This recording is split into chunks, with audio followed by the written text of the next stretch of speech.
Seja bem-vindo ao podcast do Ministério Fronteira.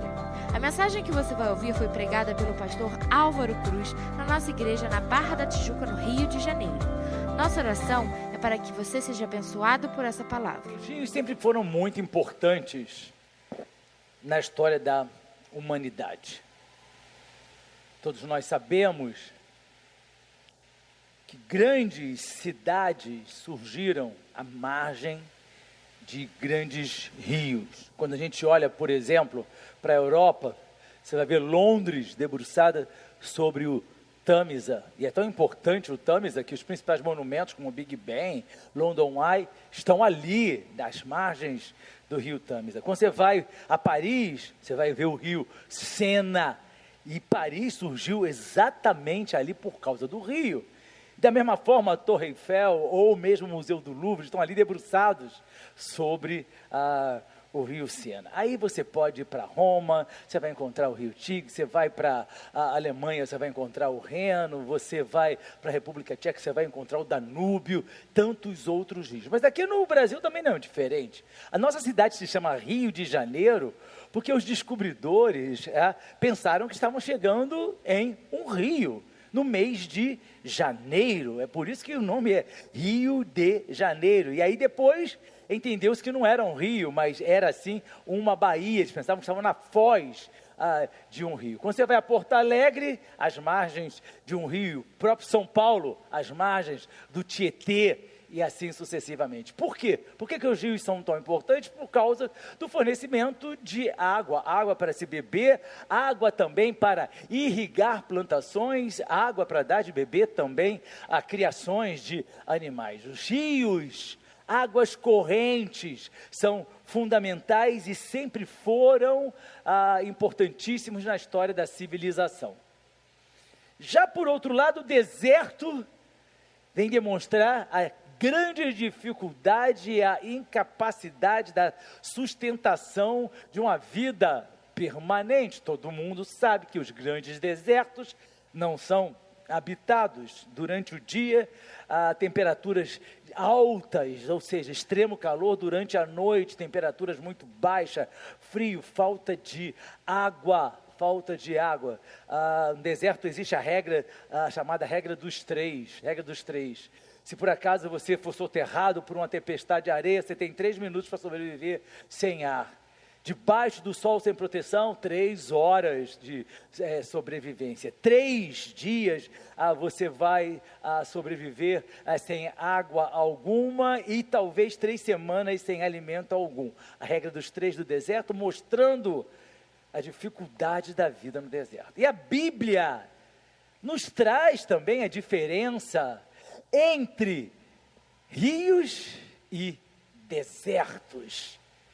E hoje eu quero pensar com você a respeito de rios e desertos, porque um texto que nós vamos ler em Jeremias fala que no deserto há arbusto, mas junto às águas correntes, ou junto aos ribeiros de água, nós vamos encontrar árvores. E o tema da nossa mensagem desta noite é: árvore plantada junto às águas ou arbusto no deserto?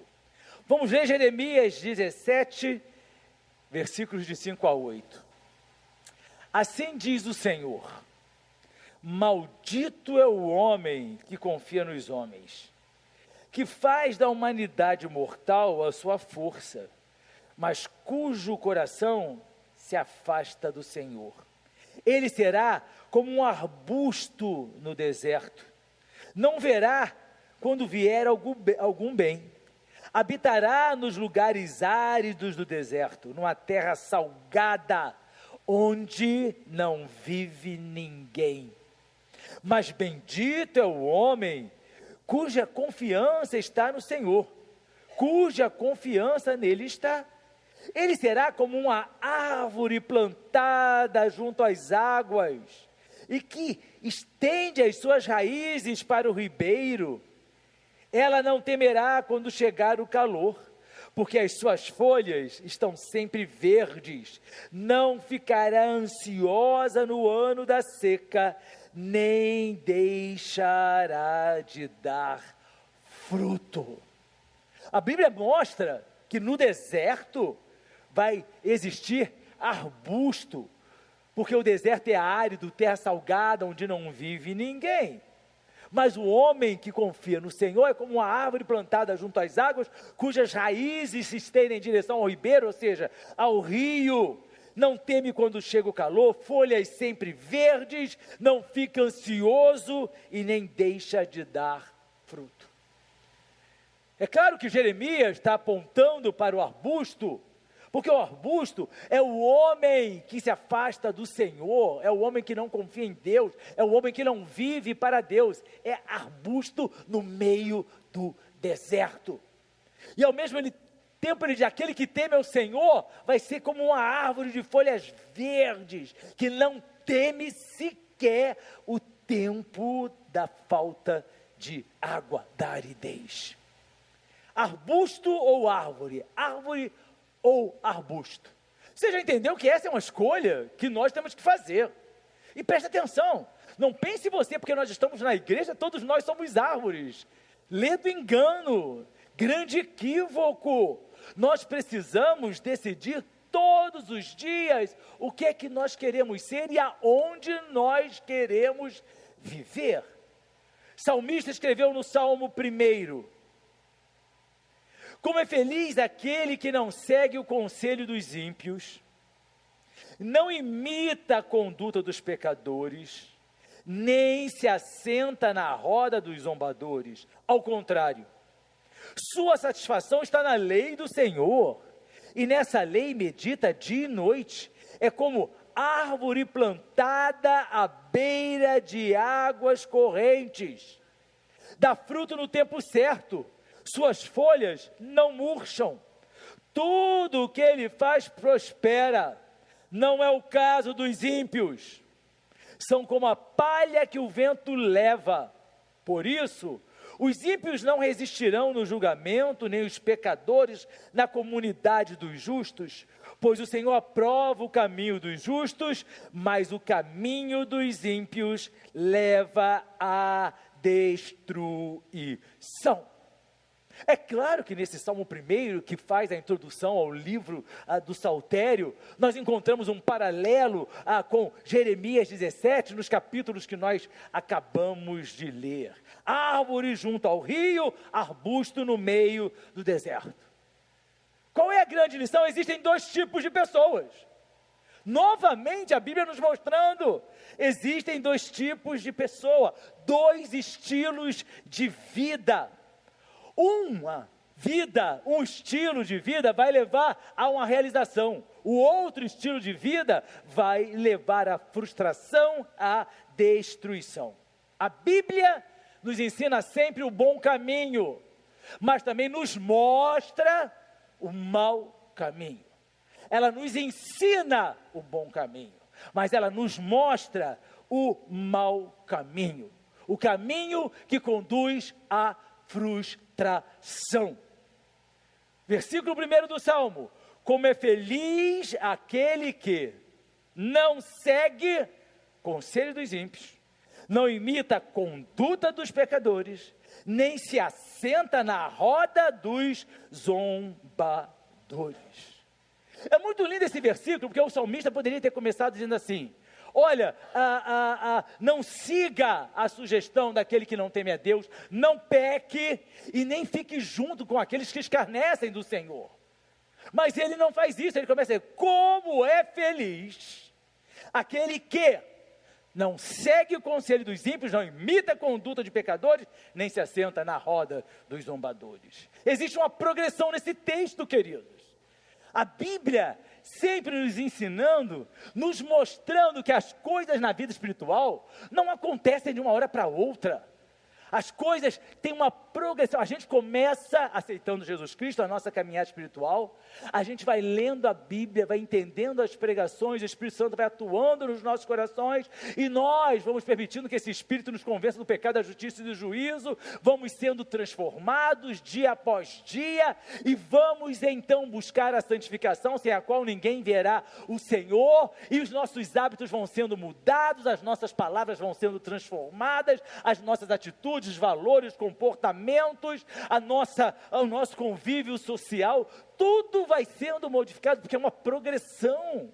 Ninguém, quando aceita Jesus, recebe um software que vai reformar toda a sua mente, todo o seu coração. É o primeiro passo que nós damos, mas da mesma forma, as pessoas que começam a se afastar do verdadeiro evangelho, começam a duvidar da palavra de Deus, começam a perder o prazer de ler a Bíblia, o prazer de orar, a alegria de vir à casa do Senhor, e ela começa então a intervalar cada vez mais as suas idas à casa do Senhor para adorá-lo, vai enfraquecendo, vai murchando, e se foi um dia uma árvore, se transforma num arbusto.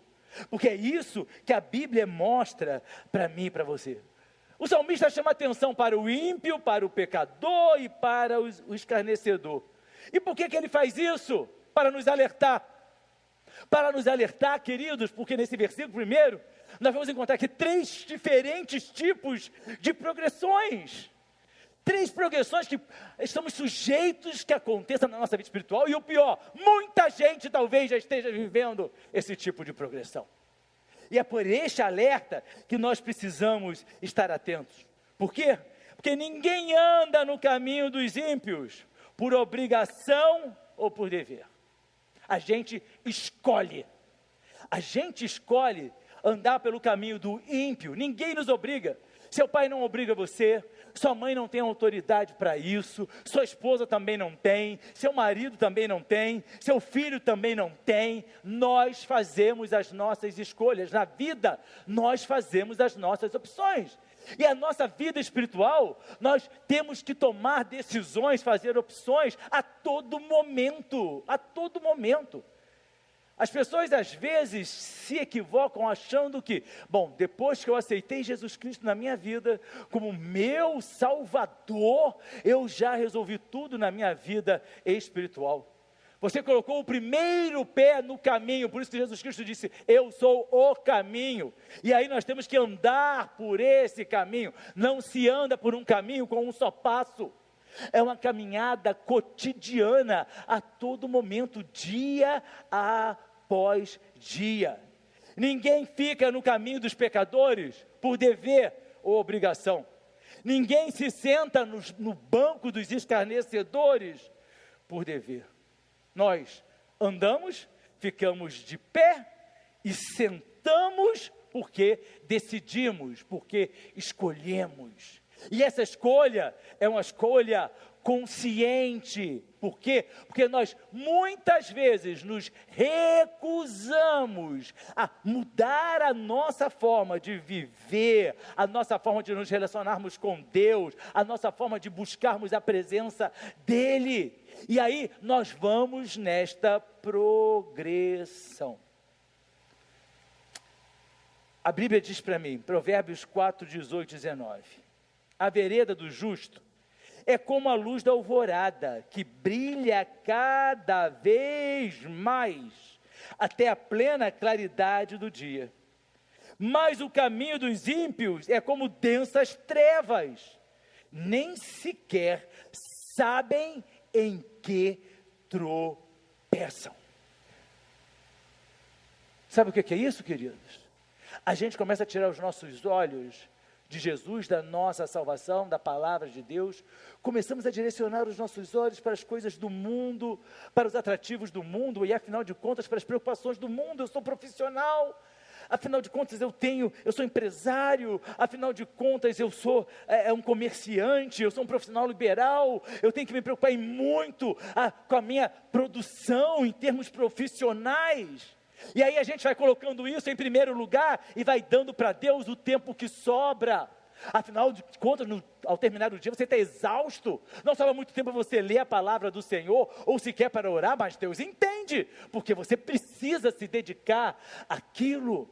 Mas nós vamos tirando então os nossos olhos e colocando nossos olhos sobre outras prioridades, e isso acaba sendo atraente. Por quê? Porque são trevas densas, e através das trevas a gente não enxerga. Tem muito crente que não está enxergando o perigo da vida espiritual, porque está envolto em trevas, e por estar envolto em trevas não enxerga, não consegue discernir.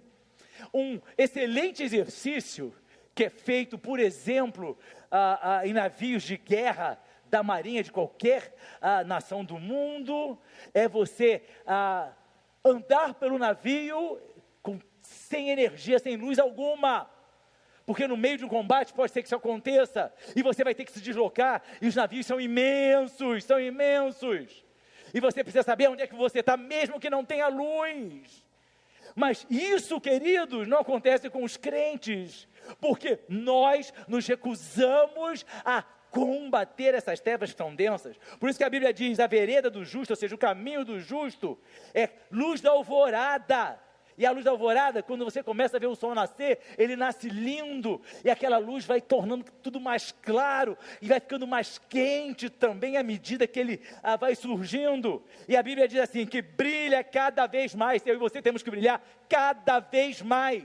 Não basta você dizer, eu sou luz. Se você não está brilhando cada vez mais, você está correndo o risco de que essa luz venha a empalidecer até a plena claridade do dia.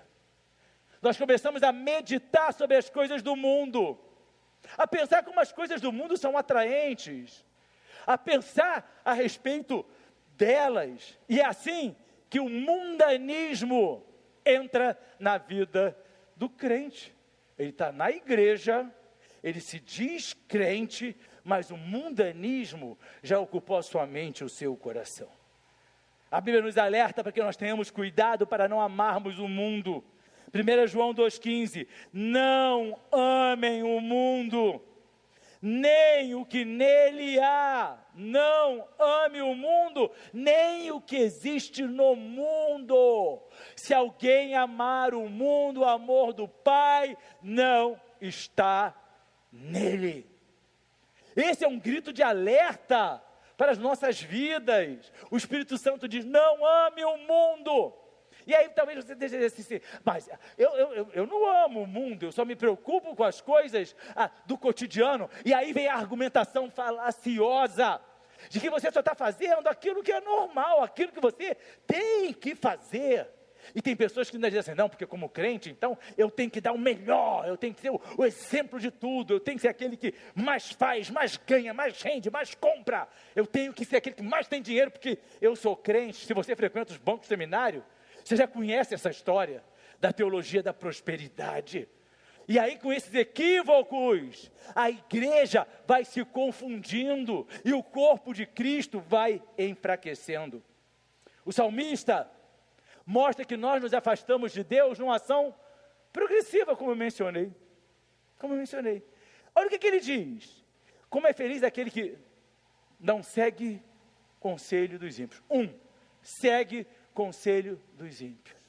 O que é seguir conselho dos ímpios? O mundo está dizendo para você como é que você tem que se comportar. O mundo está dizendo para você quais são as prioridades que você tem que dar. Não, Deus, igreja demais, é fanatismo.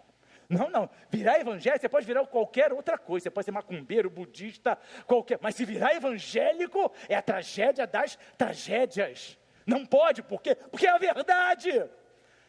A verdade, ela vai ofuscar, a verdade, ela vai confrontar. Mas existem pessoas seguindo o conselho dos ímpios, mas qual é o problema de eu viver com os ímpios? Qual é o problema de eu ter, assim, compartilhar minhas alegrias, minhas intimidades com os ímpios? Qual é o problema do ímpio me dizer e me aconselhar? Você não acha que você está indo demais à igreja, não? Você não acha que o seu pastor está fazendo lavagem cerebral? Porque todo mundo diz que eu faço lavagem cerebral. Eu tenho um poder que eu não olhem para mim. Aí diz assim, você tem que viver mais a vida.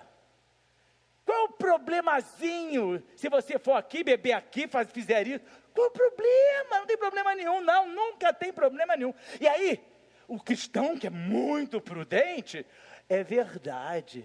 Qual o problema? Qual o problema que eu vou deixar de ir à igreja porque eu vou passar um final de semana com amigos ímpios enchendo a cara? Não tem problema nenhum, é só um finalzinho de semana. Não siga o conselho dos ímpios, a Bíblia diz. Mas a gente dorme. E aí a gente faz o quê? Imita a conduta dos pecadores. Vou fazer o que o ímpio está mandando, vou ser igual a ele. Vou falar as coisas que ele fala, vou rir das coisas que ele ri.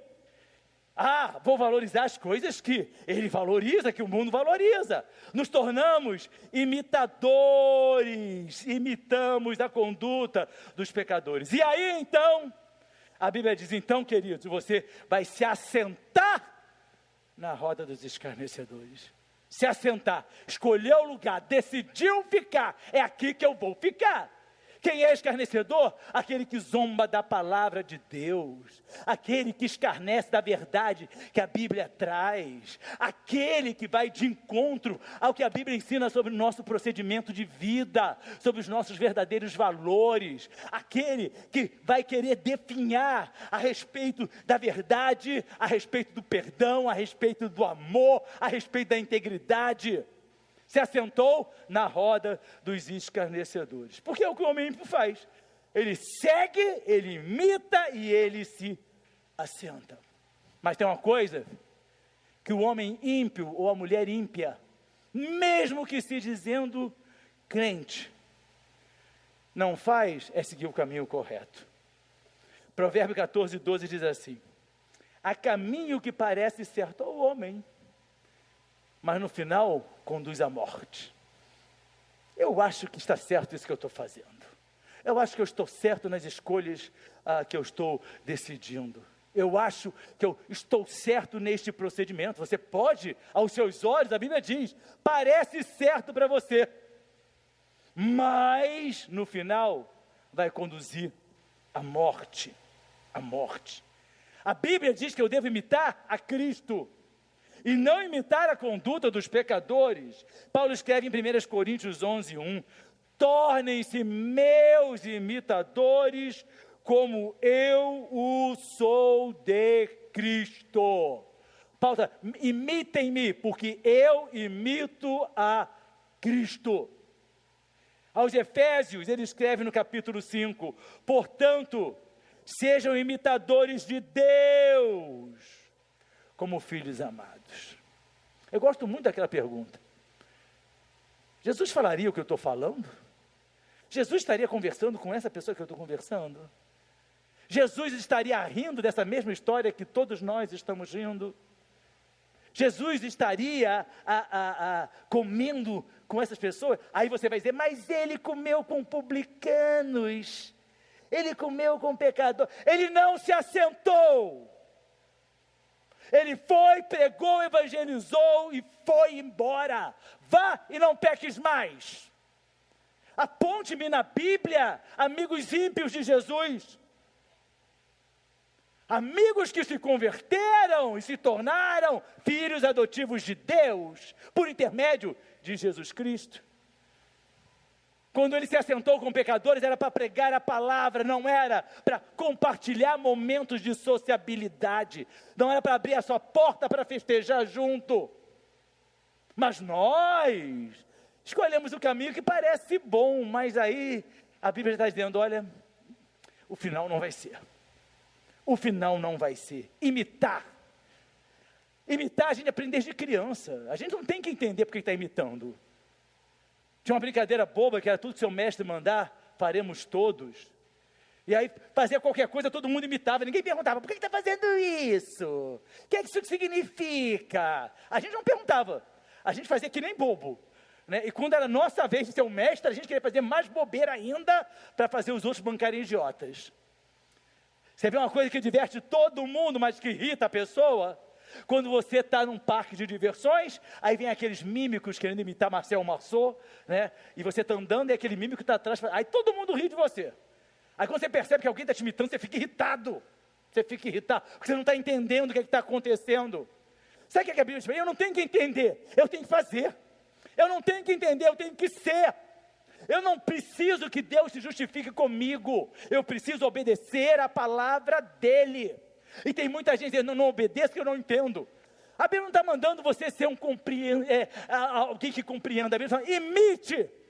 Então somente imite, faça aquilo que Ele está fazendo. E é essa que deve ser a nossa preocupação. Se assentar na roda dos escarnecedores. Ou seja, ao invés de fugir do pecado, vou ficar por aqui mesmo. Sabe aquela pessoa, a conversa está tão boa, você vamos sentar. Decidiu, escolheu. Mas a Bíblia diz que eu devo estar sentado em outro tipo de lugar. Paulo escreve em Efésios 2, Deus nos ressuscitou com Cristo e com Ele nos fez assentar nos lugares celestiais em Cristo Jesus. E por que muitos querem escolher assentar-se na roda dos escarnecedores? Porque eles são engraçados, pastor. Escarnecedor é engraçado, escarnecedor é legal. Escarnecedor escarnece. Aí começa a zombar da sua fé. Se é Bíblia, agora você virou irmão aleluia. Você está na igreja, está dando dinheiro para o pastor, porque esse é o grande argumento satânico.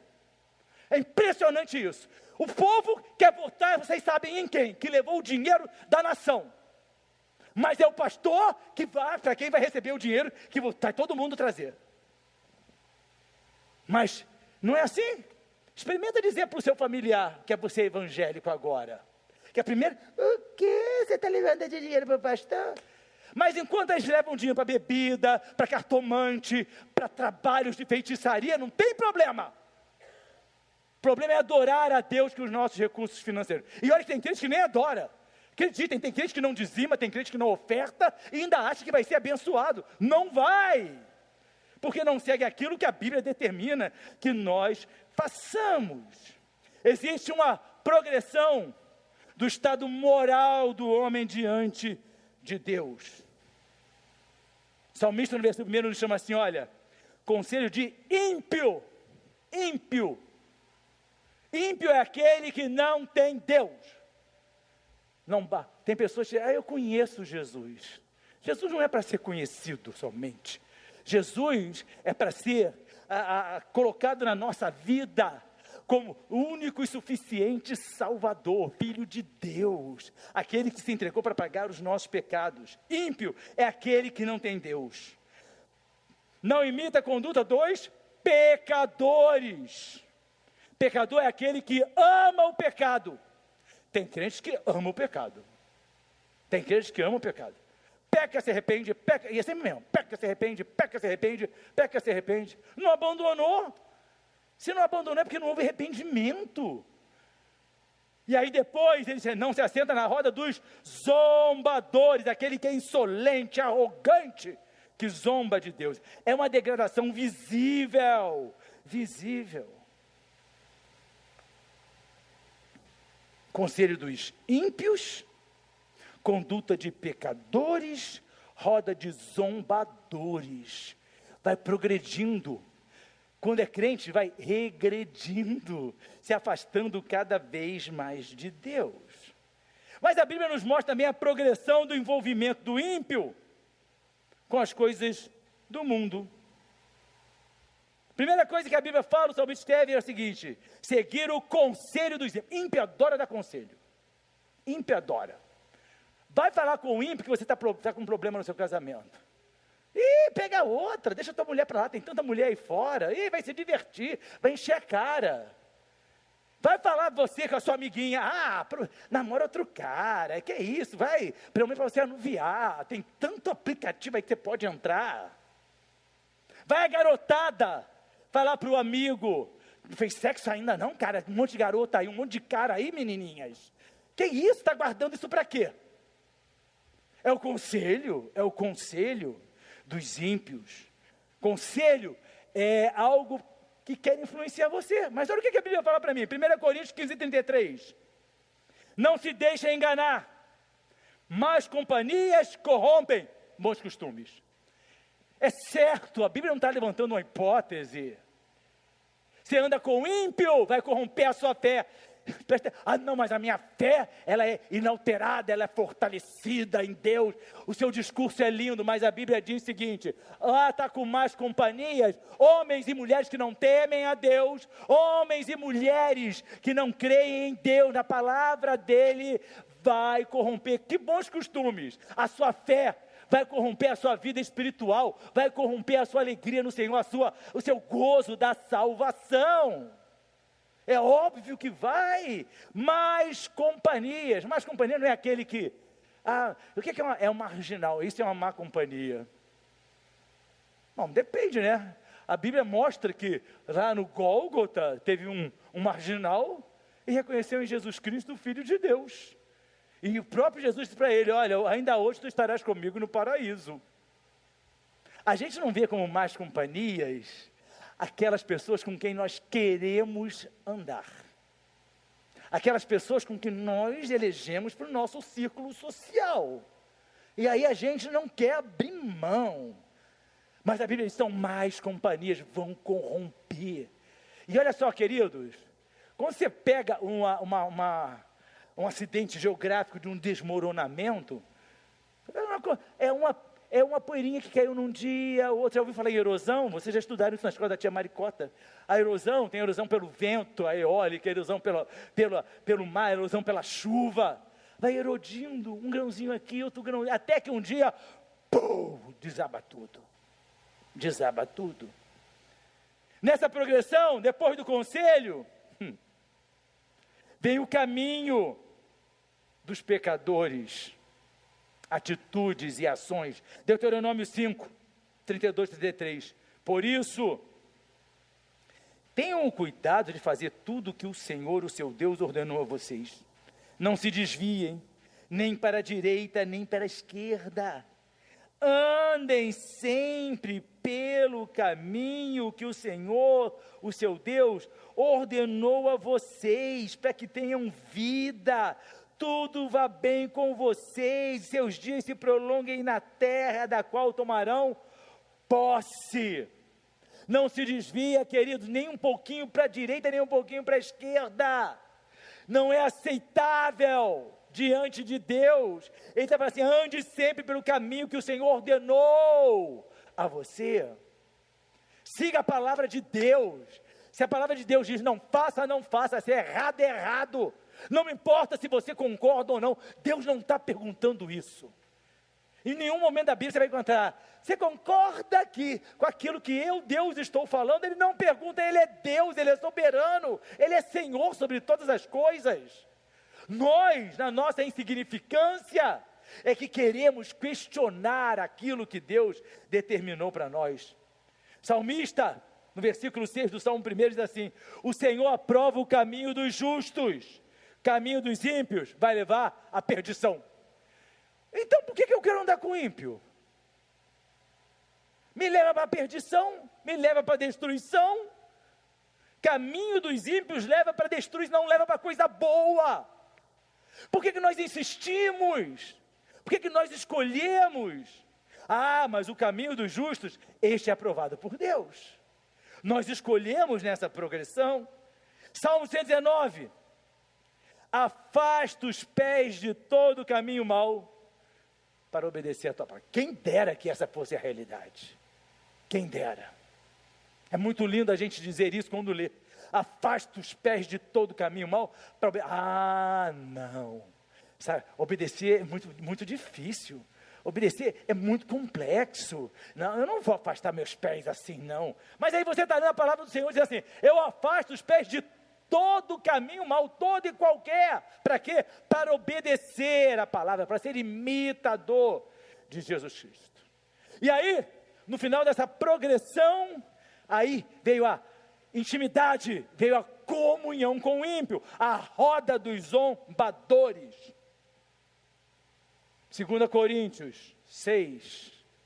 Querido, você não vai discutir comigo, você vai discutir com a palavra do Senhor. Não adianta você dizer: mas pastor, não, vai ler. Quer algo mais claro do que isso que Paulo escreveu aos Coríntios? Não se ponham em julgo desigual com o descrente. Quem é o descrente? Aquele que não crê. Aquele que não crê. Pois o que tem em comunhão a justiça e a maldade? Ou que comunhão pode ter a luz com as trevas? Que harmonia entre Cristo e Belial? Belial é Satanás. Que há de comum entre o crente e o descrente? Responde para Deus. Ele está perguntando: o que você tem em comum com o crente e o descrente? O que vocês têm de interseção? A Bíblia não admite que haja nada. A gente quer procurar, a gente quer encontrar, mas a Bíblia está dizendo assim: o que pode haver de comum entre o crente e o descrente? Todo mundo estudou na escola de Maricota. Conjunto A, conjunto B. A união com B, aí risca tudo. A interseção com B, aí só tem aquele pedacinho no meio assim. Interseção é o que tem de comum, aí risca. Aí está aquele A menos B, aí você, se A menos B, risca tudo que é A. B menos A, risca tudo que é B. Todo mundo estudou isso aí. Na minha época se chamava matemática moderna, então que já ficou velha há muito tempo. Já deixou de ser moderna há muito tempo. Quando faz assim, crente em interseção com descrente, a Bíblia diz assim: não tem, meu filho. Se na sua prova de vida você está marcando alguma coisa, você está reprovado. Se você achou alguma coisa, mas os olhos são os mesmos, a cor do cabelo também. Não é isso que a Bíblia está falando. A Bíblia está falando de roda, de comunhão, de intimidade. Efésios 5:11. Paulo não é fácil. Não participem das obras infrutíferas das trevas, antes exponham-nas à luz. Ao invés de eu ser arrastado para as trevas, a Bíblia está dizendo assim: você tem que expor essas obras à luz.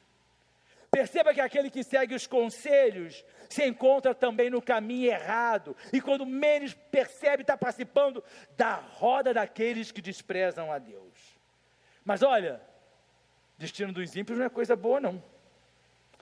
Salmo 1:4 diz assim: não é o caso dos ímpios, são como a palha que o vento leva.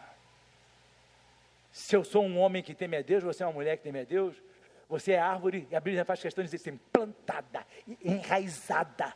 O vento bate, mas não leva para lugar nenhum. A árvore está lá. Agora, palha, a Bíblia está dizendo aqui: olha, o vento leva para onde quiser. E aí o ímpio, achando que tem controle de tudo na sua vida, não tem controle de absolutamente nada, nada. Quem não obedece à palavra é arbusto no deserto. E o que vai ter? Miséria. Jeremias 5:17, 5 e 6. De novo, diz o Senhor: maldito o homem que confia nos homens. Faz da humanidade mortal a sua força, mas cujo coração se afasta do Senhor. Será como um arbusto no deserto. Não verá quando vier algum bem, ou seja, não vai ver o bem de forma alguma. Habitará nos lugares áridos, ressequidos, solo rachado, terra salgada, onde não vive ninguém. Mas por que o crente quer viver no deserto? A Bíblia está dizendo assim: no deserto não vive ninguém. Deserto não é para viver ninguém. Ninguém é para viver no pecado. Ninguém é para viver no mundo que jaz no maligno. E a gente escolhe. A gente escolhe. A gente assiste na TV as mesmas coisas que aqueles que são ímpios. A gente vai aos mesmos lugares. Presta atenção. Eu não estou convidando ninguém para ficar recluso em casa, não. Eu não estou convidando ninguém para ficar trancafiado, achando que com isso vai vencer. Não, nós brilhamos como luz por onde nós passamos. Só ficamos aonde nós queremos ficar. Só sentamos a roda que nós escolhemos assentar. E que caminho nós temos percorrido? Para e pensa. Eu me pergunto todo dia isso. Que caminho que eu tenho percorrido? Se eu achar que o meu caminho está se desviando daquilo que Deus quer, eu vou me arrepender e vou voltar rápido. Porque é isso que nós precisamos observar todas as vezes, todos os dias. O caminho que conduz à vida plena. Salmo 1. Ao contrário, olha só, o primeiro versículo diz assim: como é feliz aquele que. Como é feliz aquele que. E agora está dizendo assim: ao contrário, sua satisfação está na lei do Senhor, e nessa lei medita dia e noite. É como árvore plantada à beira de águas correntes, dá fruto no tempo certo e suas folhas não murcham. Tudo que ele faz prospera. Caminho dos ímpios é triste, mas o caminho do justo conduz à plenitude de vida, bem-estar crescente. Bênçãos do Senhor esperam por ele. Agora olha só, queridos, a minha satisfação está na lei do Senhor. Satisfação. O justo tem satisfação na lei do Senhor. O justo tem. Salmo 1, versículo 2, diz assim: ao contrário, sua satisfação está na lei do Senhor, e nessa lei medita dia e noite. Você entendeu por que é satisfação? Porque eu não sou obrigado. Eu não obedeço a palavra de Deus porque eu sou obrigado, eu obedeço porque eu amo, porque eu tenho satisfação, porque é voluntário, porque eu escolho obedecer. Eu não escolho porque, se eu não obedecer, vai acontecer um monte de coisas ruins na minha vida. Isso não é temor. Recentemente uma pessoa famosa aí botou assim, para criticar uma pessoa evangélica: temor ao Senhor, é ter medo de Deus, porque essa mulher acha que ela é a representante do Brasil. Temor é ter medo, que ignorância! Temer a Deus é ter reverência, é se submeter voluntariamente a Ele, não é ter medo de Deus. Tanto é que a minha satisfação, o meu prazer, a minha alegria está na lei do Senhor. E nessa lei medita dia e noite. A gente lê, a gente medita, a gente estuda, a gente conhece, porque é a palavra de Deus que rege a nossa vida. Mas tem pecado na Bíblia que eu não concordo com esse pecado. Testa Deus. Testa Deus. Vai conduzindo a sua vida exatamente assim. Eu não acho que seja. Vai fazendo. Quando a morte chegar, ou o arrebatamento acontecer primeiro, a gente não vai estar no mesmo lugar. Certamente não. Pecado é pecado, goste você ou não goste. Tem pessoas que gostam tanto do pecado que flexibilizam. Um pouquinho só disso não faz mal. Esse pastor é muito rígido. Queridos, com muita sinceridade, eu nunca vi um pastor mais flexível em tudo do que eu e pastor Elaine. Você pode fazer o que você quiser, problema seu com Deus. Eu não vou chegar para você, porque eu vou chegar e falar assim: olha, você está caminhando nas trevas, mas se a sua opção é essa, go to hell, vai para o inferno.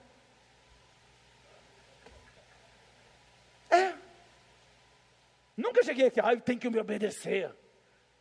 Nunca perguntei a ninguém por que você me desobedeceu. Eu não quero obediência não, a nossa obediência é a Cristo.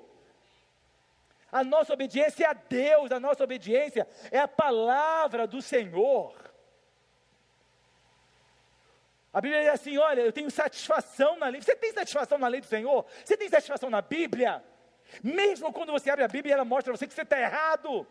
Sabe o que é que eu tenho? Satisfação de dizer assim: obrigado, Senhor, porque o Senhor está me corrigindo, porque o Senhor me ama. E o Senhor me ama tanto que não quer que eu ande por caminho errado. Então está me mostrando. Eu me arrependo, eu abandono, eu peço perdão. Mas tem pessoas que sabem que estão no caminho errado, fingem que não sabem, continuam andando no caminho errado. So sorry, go to hell. Estão indo para o inferno. Estão indo para o inferno. Deus, queridos, é quem nos guia através da sua palavra. As pessoas são guiadas por leituras de carta de tarô. Sério isso?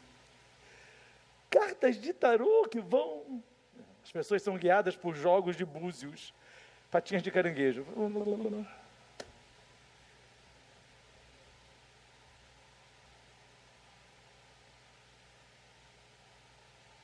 As pessoas são guiadas porque por chamas. Tem pessoas que leem as chamas e dizem o que vai acontecer no seu futuro. Essa chama que eu estou vendo aqui, aí botar um fogo na frente. Não, me dá aqui a sua mão.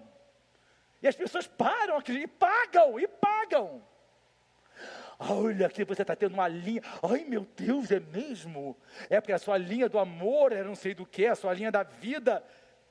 As pessoas, mas não querem ser guiadas pela palavra do Senhor, porque a palavra do Senhor é onde fecha a ultrapassada.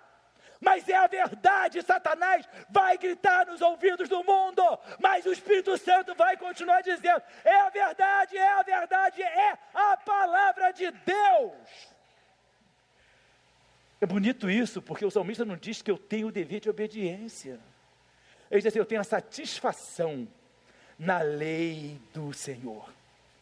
Sabe qual é a nossa única esperança contra os prazeres que o mundo nos oferece para tentar ofuscar a nossa fé? A palavra do Senhor.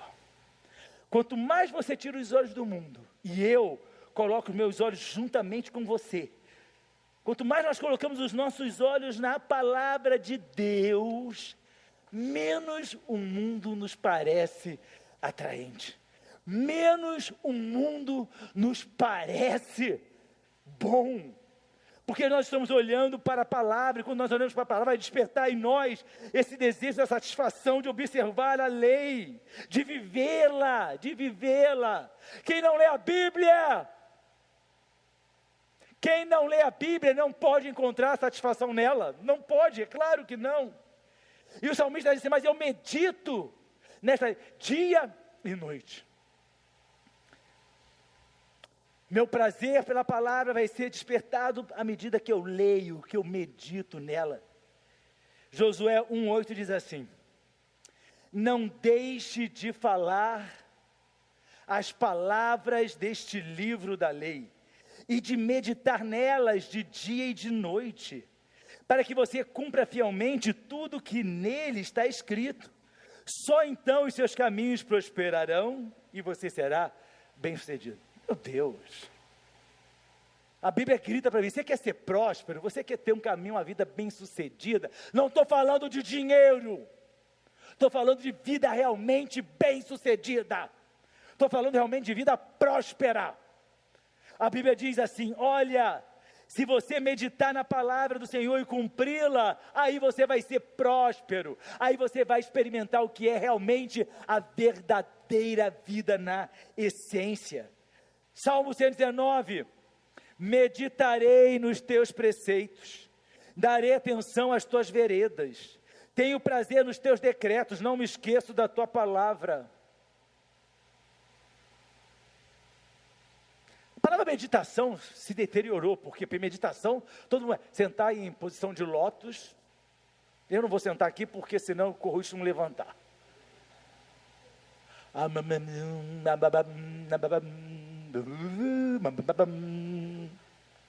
Não ri não, que muitos de vocês já fizeram isso. Muitos, não são poucos não. Eu corro lá pelo nosso condomínio, tem sempre alguém com seu tapete estendido lá no meio da grama. Tem que fazer assim, né? Tem que fazer... Aí tem que ficar repetindo um mantra. Pois é, isso não é lavagem cerebral. Lavagem cerebral é o que o pastor prega. Mas ficar lá... Isso não é lavagem. Imagina! Isso é esvaziar a mente. Ninguém esvazia a mente. Vamos dizer, santa ignorância. A ciência diz isso. Para de pensar, não tem como. Você só vai parar de pensar quando morrer. Não tem como. Ninguém para de pensar em momento algum da vida. E as pessoas estão meditando para esvaziar a mente. Eu não quero esvaziar a mente. A gente medita para encher a nossa mente com a palavra do Senhor. A gente medita nela para encher a nossa mente com as verdades da palavra de Deus. A gente medita para acrescentar a nossa fé, para nos fortalecermos em Deus. Por isso que a gente medita na sua palavra. Vamos lá. Meditarei nos teus preceitos. Darei atenção às tuas veredas, tenho prazer nos teus decretos, não me esqueço da tua palavra. E aí, nós seremos árvore plantada à beira de águas correntes. Versículo 3 do Salmo 1, é como árvore plantada à beiras de águas correntes, dá fruto no tempo certo, suas folhas não murcham, tudo o que ele faz prospera. O justo é como a árvore junto aos rios. Ali a gente vai encontrar, como árvore que somos junto aos rios, tudo o que a gente precisa, toda a nossa provisão. Seja ela física, seja ela emocional, seja ela espiritual. O ímpio está no deserto. As pessoas que não têm Jesus Cristo, estão com a vida vazia, sem sentido, estão no deserto. Jeremias 17:6, é como um arbusto no deserto, não verá quando vier algum bem. A vida não tem sentido para essas pessoas. É uma loucura desenfreada, nada faz sentido para elas. Habitará nos lugares áridos do deserto, terra salgada onde não vive ninguém. E aonde é que nós estamos vivendo? Junto aos rios ou junto ao deserto? É uma escolha nossa, como crentes. De novo, não é todo crente que é árvore plantada junto às águas correntes. Antigamente tinha carteirinha de crente. Tinha que ser carimbado todo ano. Você ia na secretaria, pegava a carteirinha, pum. Aí era aquela coisa manual, né, de fazer rodar e carimbar a carteirinha.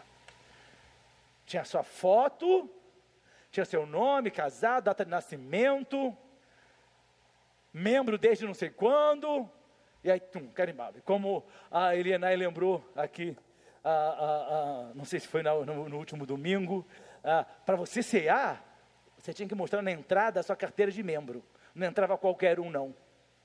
Mas carteira de membro? Mas eu também tenho carteira de plano de saúde.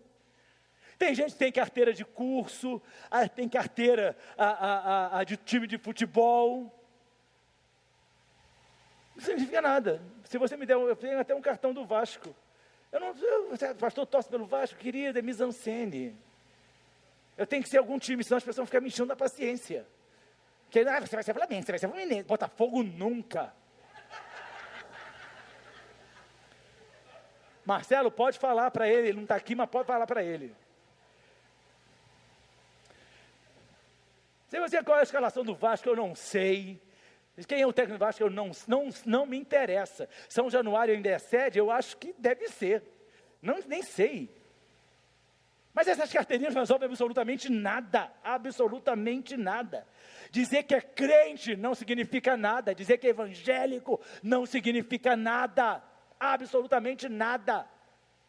Nós precisamos viver como crentes, viver como evangelho, não dizer, mas ser, viver como filhos de Deus baseados na palavra do Senhor.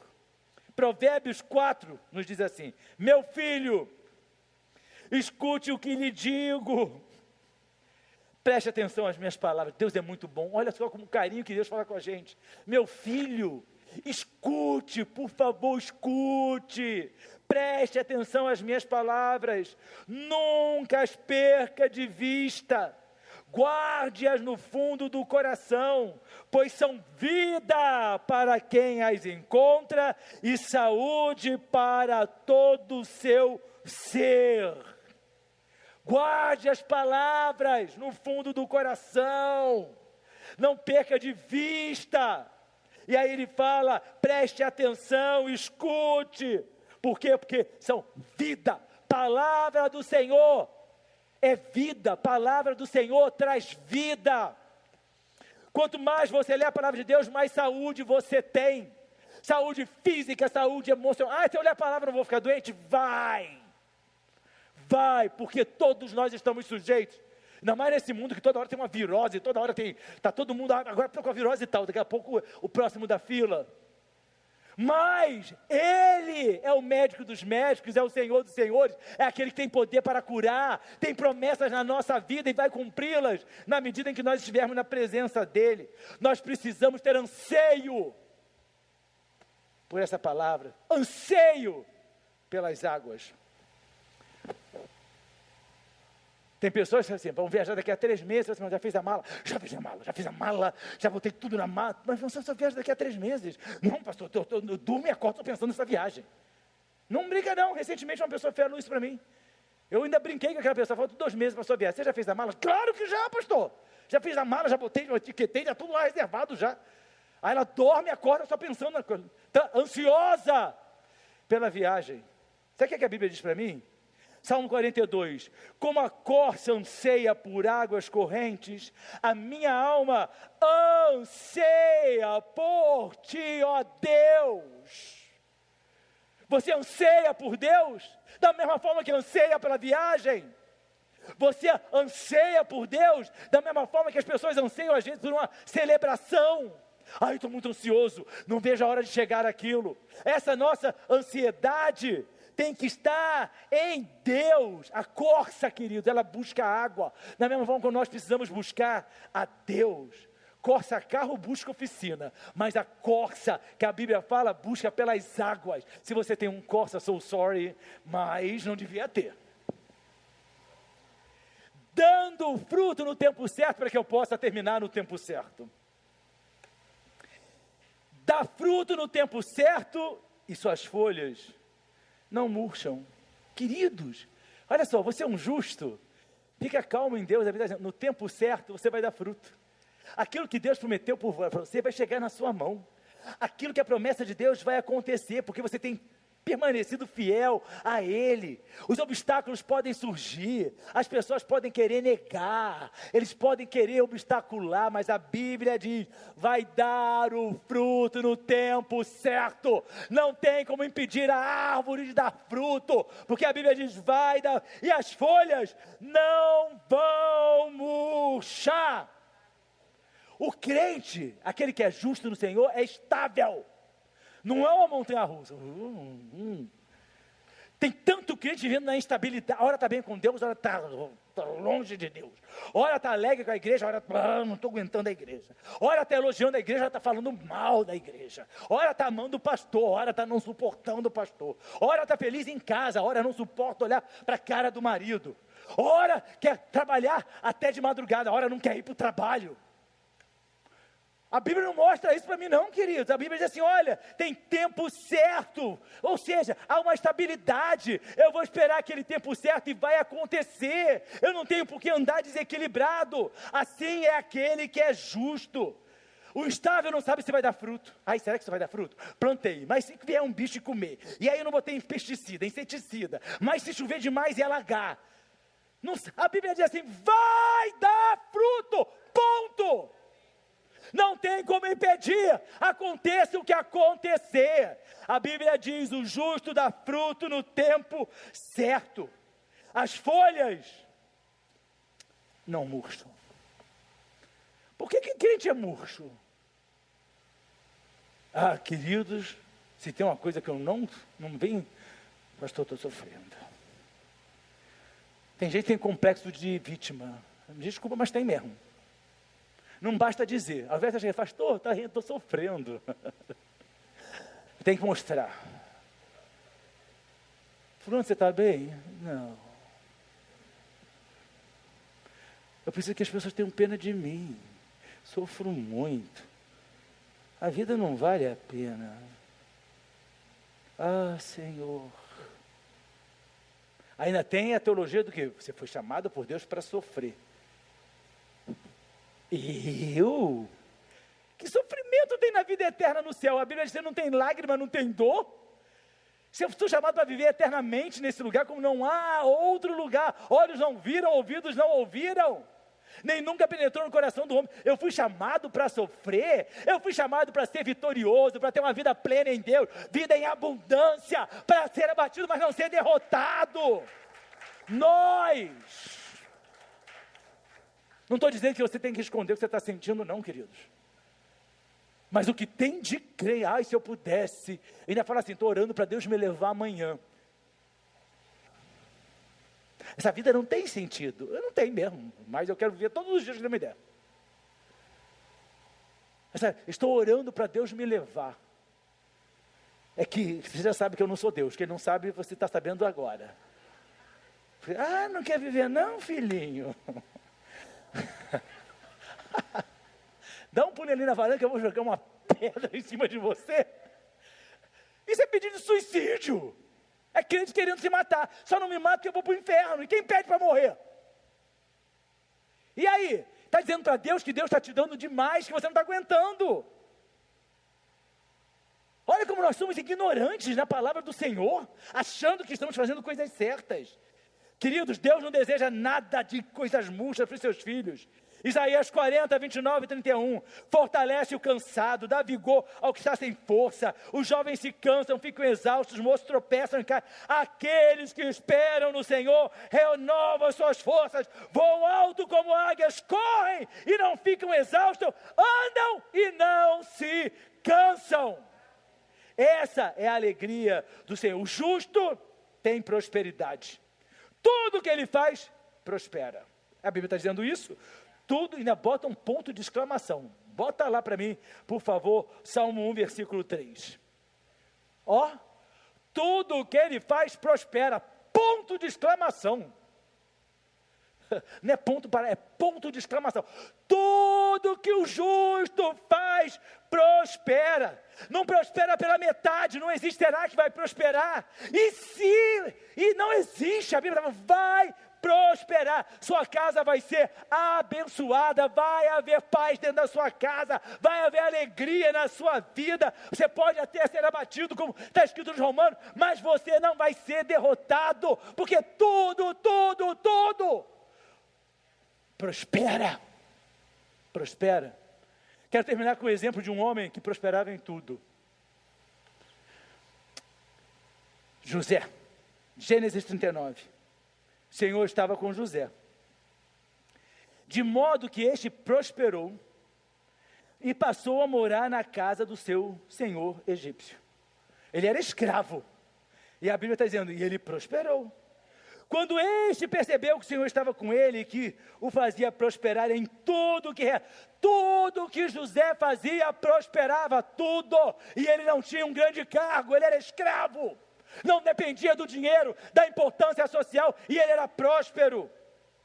O tratou com bondade, concedendo-lhe a simpatia do carcereiro, agora já está preso, de escravo virou prisioneiro, pois o carcereiro encarregou José de todos que estavam na prisão, e ele se tornou responsável por tudo que lá sucedia. O carcereiro não se preocupava com nada que estava a cargo de José, porque o Senhor estava com José e lhe concedia bom êxito em tudo que ele realizava. Ele foi escravo, foi prisioneiro, prosperava e chegou a ser governante do Egito. E salvou o mundo da fome, através da capacidade que Deus lhe deu de organizar e administrar. Porque aonde nós colocamos a nossa mão, prospera. Se você é justo, você é árvore plantada junto a ribeiros de água. Mas se você é um arbusto, vai secar, e o vento, como leva a palha, vai levar também. Cuidado, queridos, com a sua vida espiritual. Cuidado com o nosso caminho espiritual. Tem gente que trata o dinheiro com seriedade. Chamar o dinheiro com seriedade significa ser pão duro, mão de vaca. Não sei, pode faltar. Quando eu era criança tinha um personagem, Tio Patinhas. Quem conhece Tio Patinhas? Pois é. Nadava numa piscina de moeda. Hoje eu penso que eu era ignorante, eu acreditava. Como é que uma pessoa vai nadar no meio de moeda, gente? Vai mergulhar e vai sair nadando no meio de moeda. O que significa? Era a coisa mais importante para ele, era o dinheiro. Para outras pessoas, o mais importante para ela é sua profissão, o meu status. Eu abro mão de tudo. Para outros, a importância é só sua aparência. Querido, tem pessoas que passam 5 horas dentro de uma academia. Vai ter tempo de sobra assim. Vem aqui para a igreja me ajudar, queridos. Entendeu? Quer fazer exercício? Eu te boto para subir e descer as escadas aqui, vai ficar magrinho rapidinho. 5 horas na academia. Porque o corpo é muito importante, pastor.